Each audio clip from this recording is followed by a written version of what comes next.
Welcome to another edition of the Resilient Living Podcast, a show dedicated to improving quality of life for both people and planet through liberation and independence, moving from surviving to thriving and living life on your own terms. All right, let's get into this. I am wanting to talk about retirement today, the lifestyle design way. Maybe we have things backwards. Maybe there's a different way to look at this because I always look at people and study, those who came before me. Maybe they know something. Maybe there's something going on, that I can learn. And one of the things I found is a lot of people look awfully tired. A lot of people look awfully bored. They look worn out. They look unhealthy.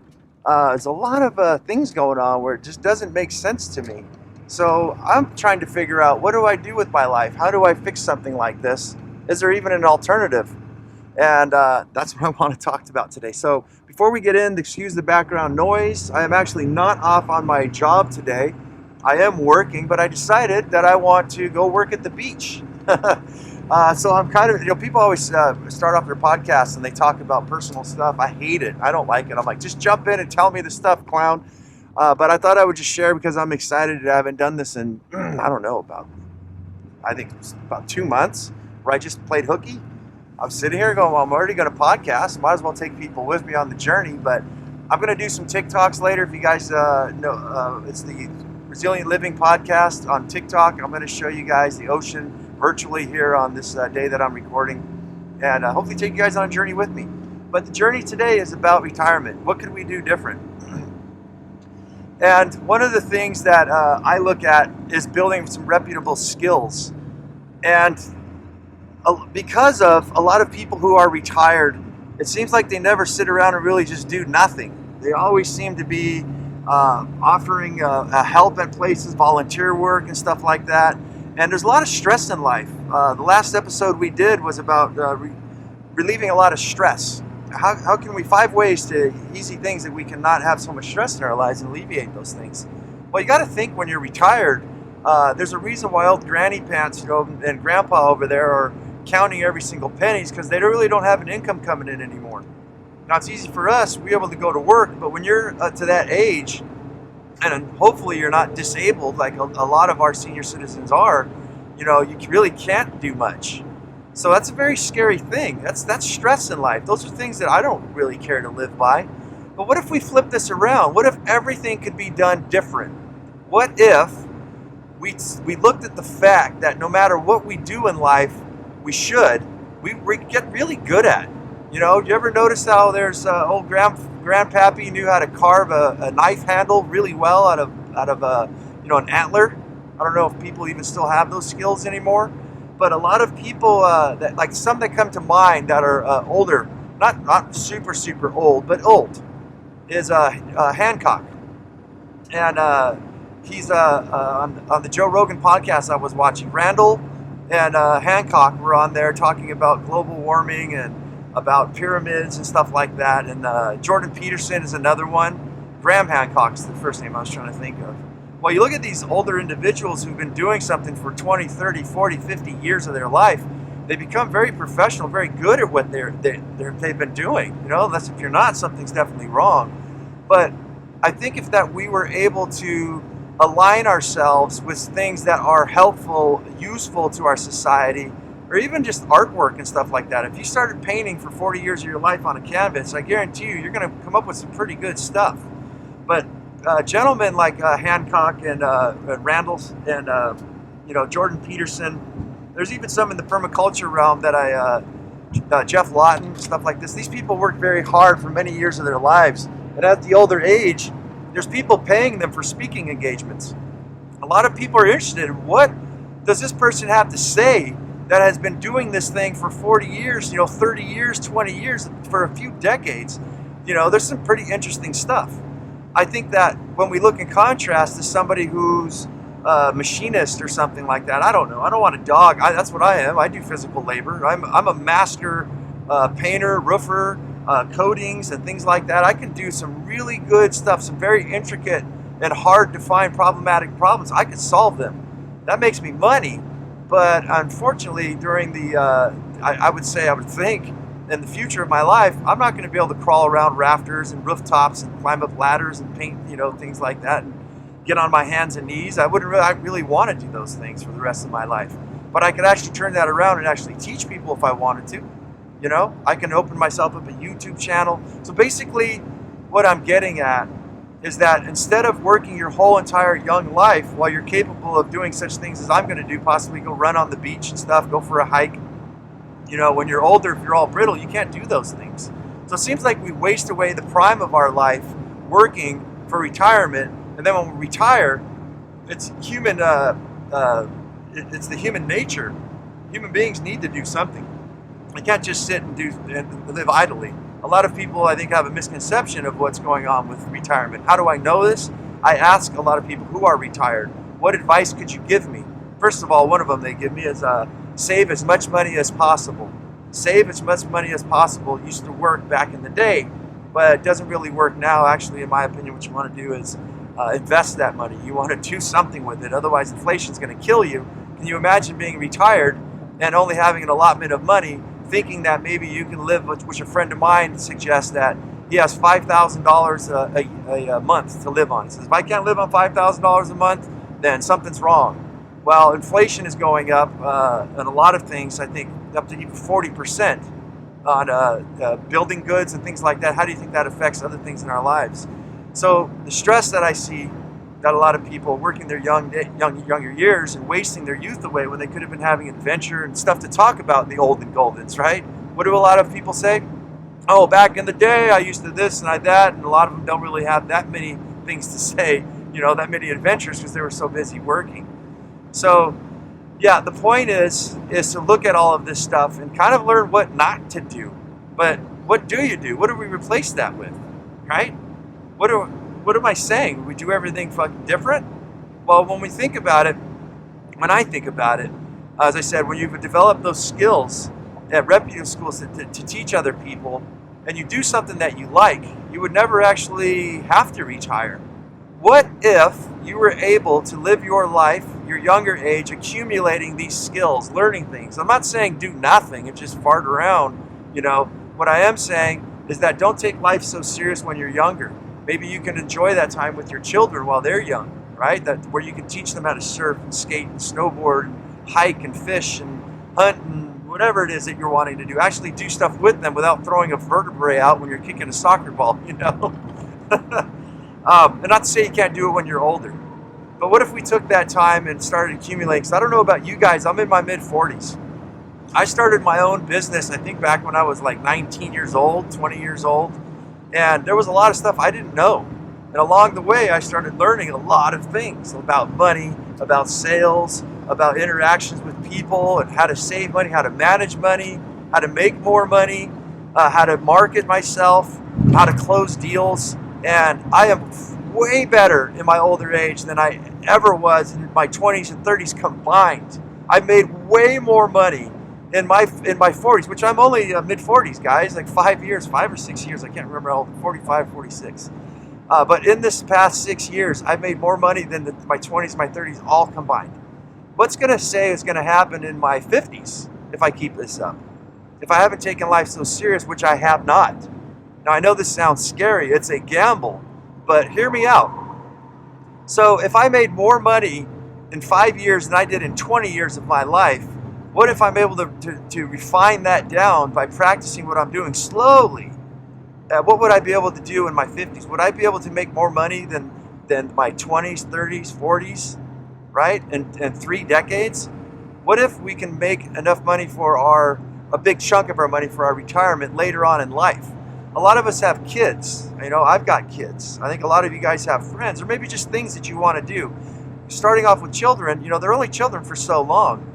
And unfortunately, in our society, I think it's a lot of mental problems and depression and things that happen with children is they want to be with us, man. Your friends want to be with you. You want to be with them, I hope, right? If you got kids, especially. And the problem is a lot of us are working so hard. A lot of us are working 401ks and retirements, and we're hearing rich people like Robert Kiyosaki, telling you that savers are losers and that Wall Street is actually coming after your pensions, and that Social Security won't exist. What are you supposed to do then?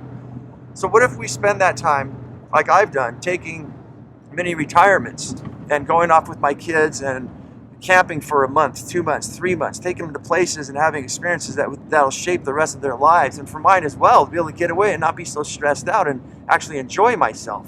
It's been wonderful. Just like today, heading out to the ocean. This is a treat. This is wonderful. Granted, there was a lot of things that I don't do that other people do. You know, a lot of things I live a very simple life. That's what affords me this freedom. But yeah, it's a gamble because I think it goes against what most people, the norm, the majorities are doing. But guys, I think we need to ask ourselves, is this really the answer? Should we waste away our youth and stress out and work so hard when we can actually do it in a fraction of the time later on in life? I think that, you know, a 9-to-5 worker, you're going to want your pension and things like that. So it doesn't really work for those types of people. They got to put the time in. You're trading your time for dollars. There's a place for that, and I understand that that's a life that a lot of people do want to live, and I don't knock it in any way. But those of us who are entrepreneurs or business owners and take charge of our own financial well-being, who want to work really hard and have control of our time, we have this ability, and we have the freedom in our life to not go to work, right? If we so choose to, just like I'm doing today.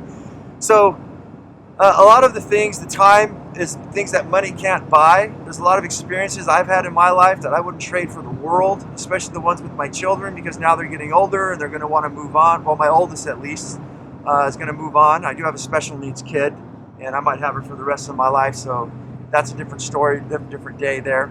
But my oldest is about ready. It's already that time I'm noticing where hanging out with the friends, doing her thing, and not, it's not like she doesn't want to be with me. It's just that there's a lot more cooler stuff than Dad. So, yeah, I think that this is exactly what I'm going to do. And if I am successful and share my story in the future, money probably wouldn't even be a problem. I think a lot of younger people are going to look up and be smart enough to see that their peers, their elders, are very tired, very ill. They're on tons of medications. They're unhappy. They really don't do a lot, and they're just kind of basically just sitting there waiting to pass on. Unfortunately, a lot of them. It's sad. I'm so sad to see all that type of things. But that encourages me to use my imagination, my magic of mind, to say, well, what can I do about that? What are some things that I can do different? Because I definitely do not want to end up in that same boat.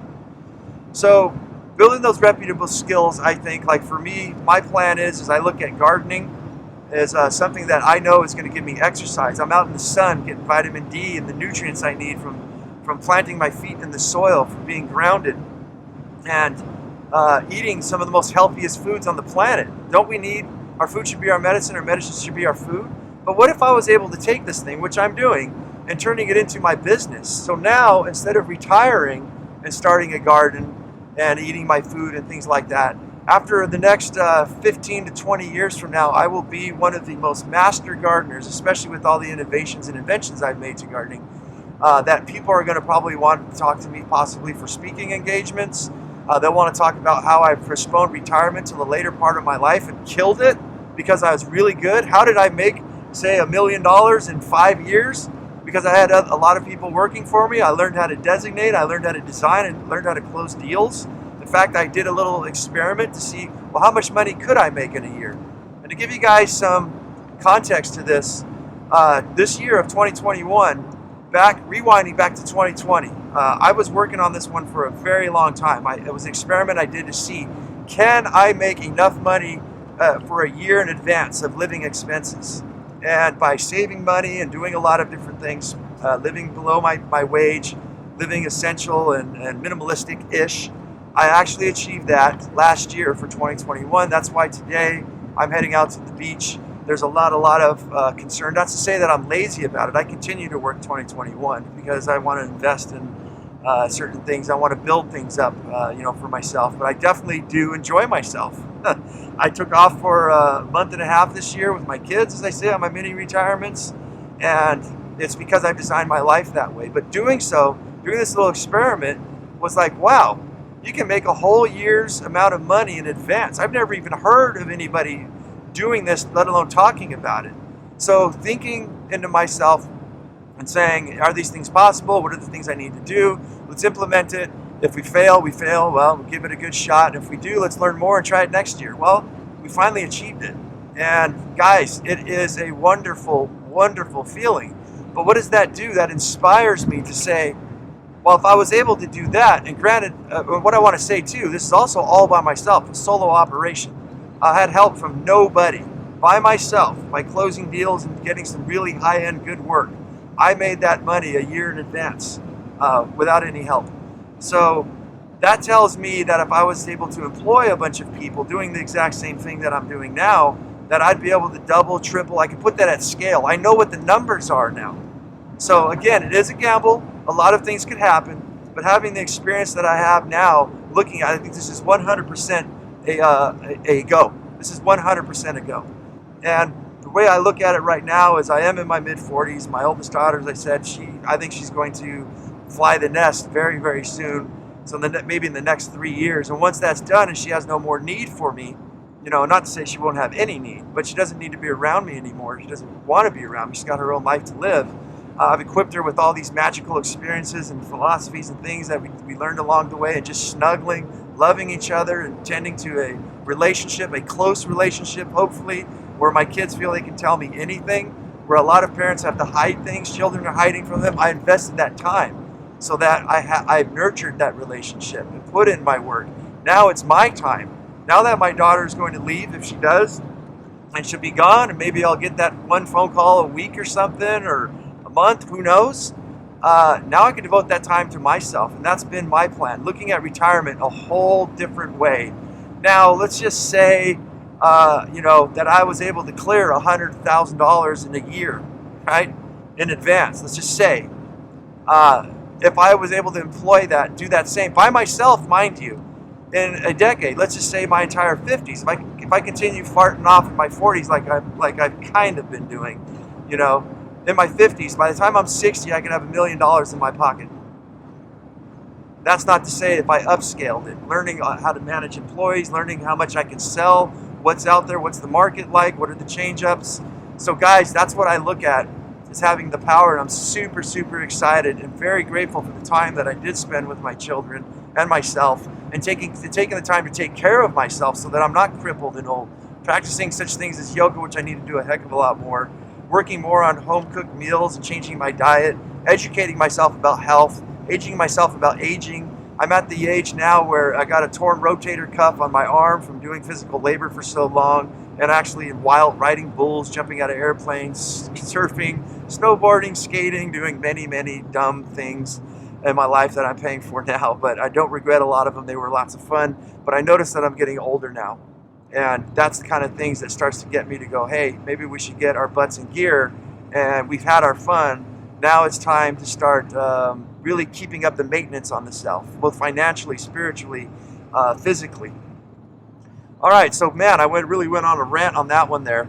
I think what I have on my note here is creating and developing community.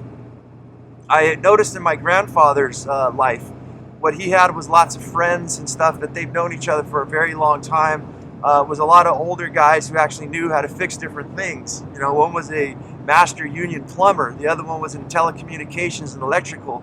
And a lot of these older guys, which I think we don't have anymore, what's happening with a lot of us younger people, they don't have all the skill sets that these older guys had.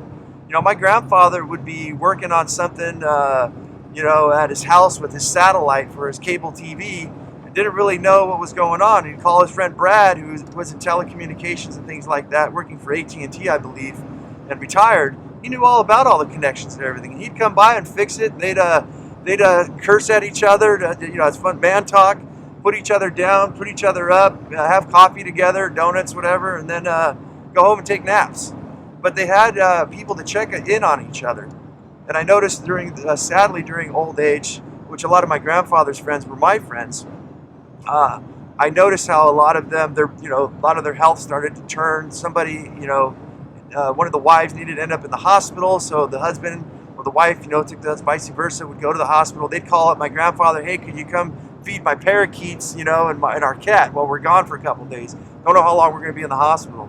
They had a set of community. And I think a lot of the problems we have in our society is a lot of younger people, at least in America, seems like I know we got listeners all over the world, but a lot of people just kind of separate. Other parts of the country, half of my family's already separated, places where, they're miles and miles away. You'd have to take a plane to get here today. So I think developing community with all different sides of ages, just community in general, to have people help you with things is very, very important, very lucrative for the future of your life. You have people you can depend on. I think throughout our lives too is finding out who are the doers and who are the donors, meaning that there are people that say they're going to show up and they never show up. There's people who show up who have their word. And if you can find yourself a handful of those people, you're lucky in life. But if you lived 60, 70, 80 years of your life, hopefully you've diversified your communications and gone out there and mingled with people, that you have a few people you can rely on, because you never know what's going to happen. But I see that as powerful for the future of your well-being, because my next note is how to overcome the limited physical abilities that come with older age. And I think developing community, developing those skill sets, what happened is if you had younger people, a lot of us younger people are know-it-alls, but I think there's a large amount of us that are smart enough to see how an old man or an old woman could do something that took us a week within just a few minutes, right? They develop those skills, the skill sets. There's a lot that we can learn about life in general. Having a kid, there's no manual to life. There's nothing in there saying exactly how each kid is going to end up mentally and how you're supposed to take care of that.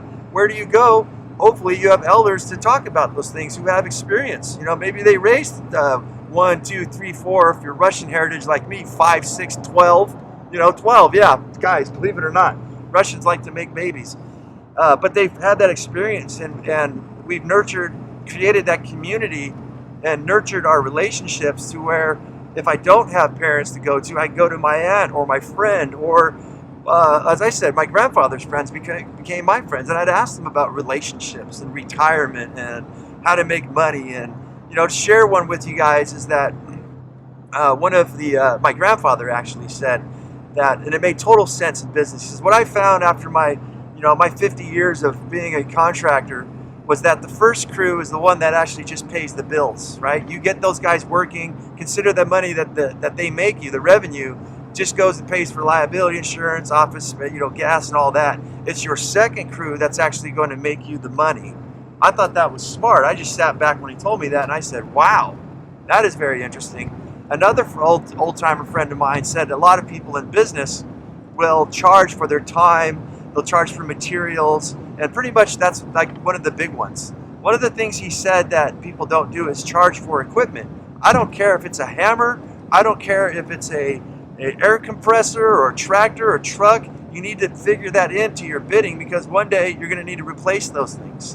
And a lot of people, I've never heard anybody teach me that from a lot of the elders that I beseeched knowledge from. So there's all kinds of knowledgeable things that I learned from these people. And what happened, me being a youngster, well, when something broke at these people's houses, they would call me up and I'd go and fix that thing for free. Right? I developed a communication and a relationship community with these people. And these people knew other people. When something happened and I needed some work, they would send I know this kid who's really good at what he does. And no advertisement, no nothing. These people knew I was a person of my word, and they would send me work. I had work for free. I made thousands of dollars off jobs I didn't even have to market for. Right? You guys get that.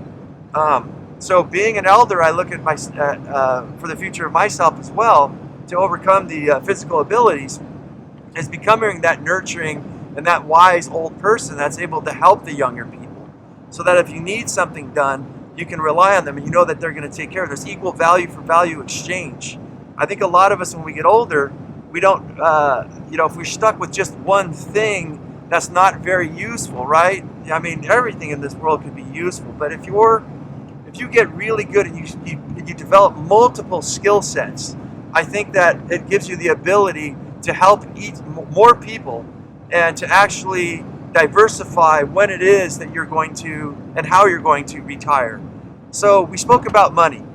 So that's probably the biggest thing. I know it is the biggest thing. And a lot of the regrets that people have in their older age is that they wish they would have saved more. Now I think that being in construction and things like that, there's a handful of people that will do those things because it brings them joy. I really doubt it that there's the majority of people would get up and put a roof on or fix some plumbing or work on telecommunications because it just makes their heart sing, right? But a lot of people get so busy in life and that's all they can do. They have kids to feed, like I said, especially if you're one of those Russians where you got, 12 kids. It's a lot of mouths to feed. So you're preoccupied with keeping your head above water and not drowning. But if you were able to work on skills throughout that life, little by little, into something that you like, is not very difficult. For me, it happens to be gardening is just one of the things that I like. I'll happily wake up Saturday morning on my day off and go in my garden, weed some stuff, pick some fresh food, and go cook me a yummy, wonderful, nutritious breakfast. No problem, right? So the point is when you find something that you like to do, I don't think that you would ever want to retire. And what if you can, like I said, intermix that with actually making an income? And if you're really good at it and you've been practicing this little, what do they call that? It's a little side thing that you do, not an experiment. I think my mind goes for a blank here. It's just a hobby. There we go. Thank you, brain. It's just you do take this little hobby of something that you love so much and you've been practicing maybe an hour a week. But you do this, you compound this until 20, 30, 40 years and you become quite good at it and organize this thing correctly to where this is something you can actually monetize. So guys, I think we have it all backwards. I would love to hear what you guys have to say. I know what I'm telling you guys today is a huge gamble. He says I've got emergency funds and I'm making money right now, but I have nowhere near the amount I would like to retire on. But I have ideas. That's for another time, another show. But I have taken that time right now to spend that time, like I said, with myself, my kids. Being a surfer, I've surfed the Guinness Book of Records, the longest wave in the world, down in Mexico. Maybe there's a different one they have now. I don't know. That was probably 20 years, 25 years ago. But guys, it's a good life to live. I think that if everything's going so great for people, then why do we have a lot of unhappy people? As we have to ask ourselves. Unfortunately, when I look at a lot of senior citizens around me, a lot of my clients and stuff that I ask, what would they do differently and everything, a lot of them seem like they would have done a lot of things different. They went on the fancy vacations and things like that, but they just I guess to cut it short, they seem bored. They don't seem very enthusiastic, and I don't know. It's just something that I don't want to live as. So, guys, ask yourself that question and dare to step outside of the box and say, hey, should we try something different? Can we try something different? Is there even something different to do? Or do we all follow the same path as sheeple and do the exact same thing and expecting different results when those who came before you pretty much have a wide, good, I would say, track record of the same results? So if I brought you guys any value, please like, subscribe, give me thumbs up, share the show, please, help me get it off the ground. If you guys want to get a hold of me, it's Resilientlpodcast@gmail.com. Send me your notes, send me your questions, send me your info, what you guys want to hear about. And as I always say, go out there and have yourself a near-life experience. Don't lose your muchness. Carry on the fire. And human up, my friends.